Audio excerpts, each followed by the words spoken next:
Lacey Howard here with Third Movement. I'm bringing a video to you guys. This video will be coming, this story right here, and what I'm talking about will come out of crosswalk.com. Franklin Graham, son of a well-known evangelist, pastor, or whatever you want to call him, Billy Graham, came out saying that praying for President Obama is not optional. And I thought there was a lot of significance in this in this story. So I kind of wanted to read a little bit of it and everything, and then I want to use this to piggyback on the talk about prayers. So let me just get into this article. It's not that long, so we should be able to get through it pretty quick. I don't pray like I should, spending too much time of my prayer focused on me and my must get answers right now problems. Weeks later, those same problems have been kicked over like an anthill, and I am left wondering why I didn't spend more time praying for what really matters. One of the areas that may be the most difficult revolving around praying for our leaders of our communities and countries, often called intercessors. These civil servants can do things that make me want to throw up, just being honest. And talking to God for them gets hard. Praying for families, I can throw down there. Praying for Congress and the president, yeah. But as Franklin Graham, president and CEO of Samaritan Purse, pointed out, we Christians have no choice. God doesn't command us to agree with our leaders, but he does tell us to pray for them, no matter which decision they make. The president recently asked for prayer as he is facing some complex and dangerous challenges of leading our country into such tumultuous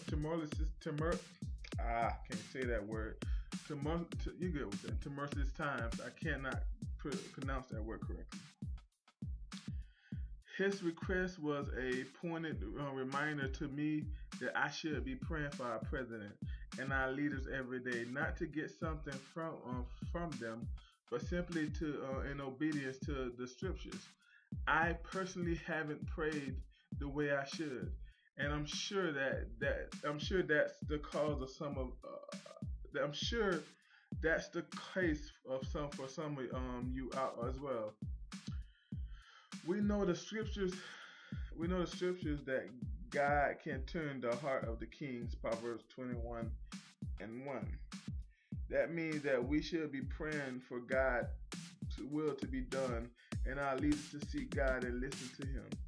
We should pray that they would be surrounded by godly counsel, and most importantly, that our leaderships would personally know God and the salvation found through faith in Jesus Christ alone. Even if we Christians don't like the direction our country has been guiding the ship, even if us Christians don't like the direction our leaders has been guiding the ships, the turmoil on the seas mean we need to pray much harder. Intercession for those in authority is not an option. If it's a biblical command, that's what we are to obey.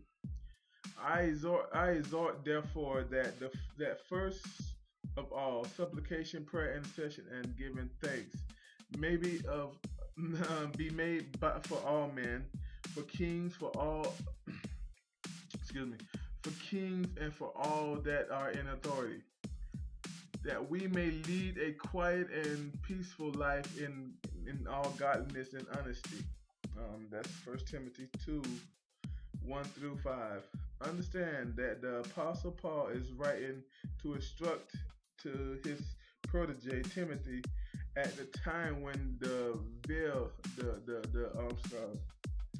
vile Emperor Nero was at the helm of the vast Roman Empire. Christians were viciously persecuted. Christians was viciously persecuted, clothed in wild animal skins, and put in an arena for hungry lions, and even covered red in pitch, and used as human lanterns. Yeah, I remember that. Used as human lanterns to light the streets of Rome. Nevertheless, the aged apostle who would soon be martyred during Nero's reign of terror instructed that Timothy make prayer for the ruler of the day, including the dangerous Nero, a personal priority. In a recent video on BibleStudiesTool.com, Dr. Rena Livingston of Linden Belton, I'm sorry, I really bounced that name, of Liberty University discussed how far a Christian's loyalty should go to the existing power, the existing government.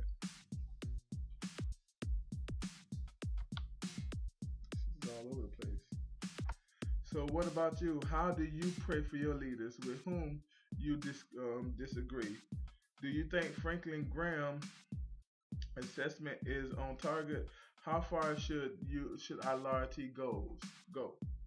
All right. I'm sorry I botched that reading up pretty well. Pretty good. I'm at a point that I've been working on this video a lot, so I've been talking a lot, and my mouth is really, really dry.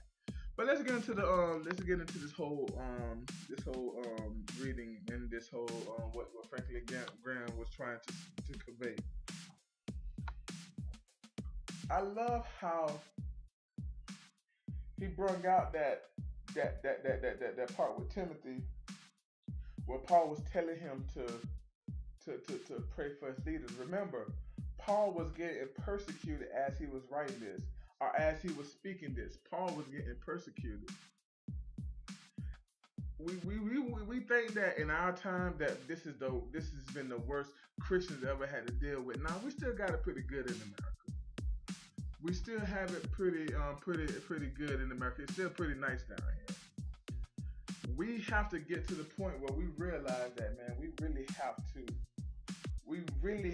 to say, okay, this is bigger than me. What's going on is bigger than me.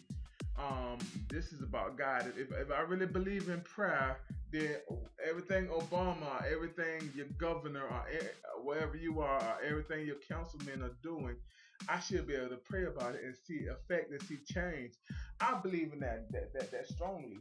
I tell you all the time, if you're not praying for your pastor and he falls, you got a lot to do with that fall.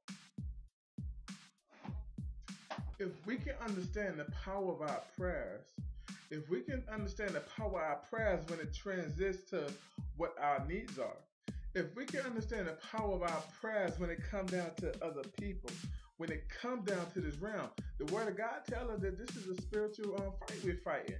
So we're not going to be able to win it with the pen. We're not going to be able to win it with money. The only way we're going to be able to win this war is with prayer.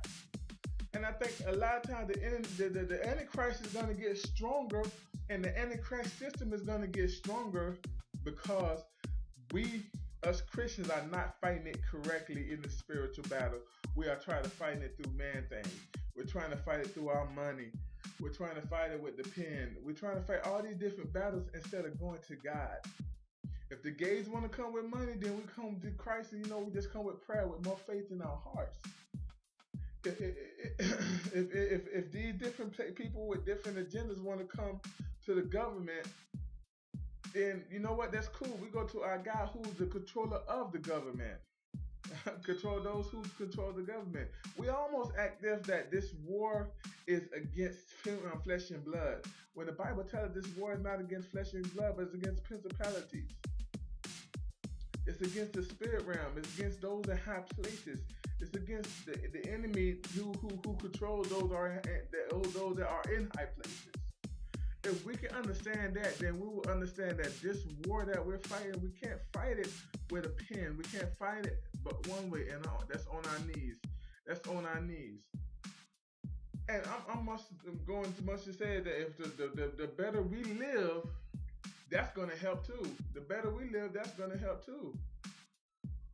I know lately I probably would repeat myself. I apologize, but I'm just so passionate. I just want to make sure you hear it. This was a very good article. I wish it was longer. I wish there was more, but for what everything, for all that it was pretty good. It was pretty good. I'm sorry for my choppy reading, but it is what it is. I went to public school. Lace out on third movement. I hope you guys get it.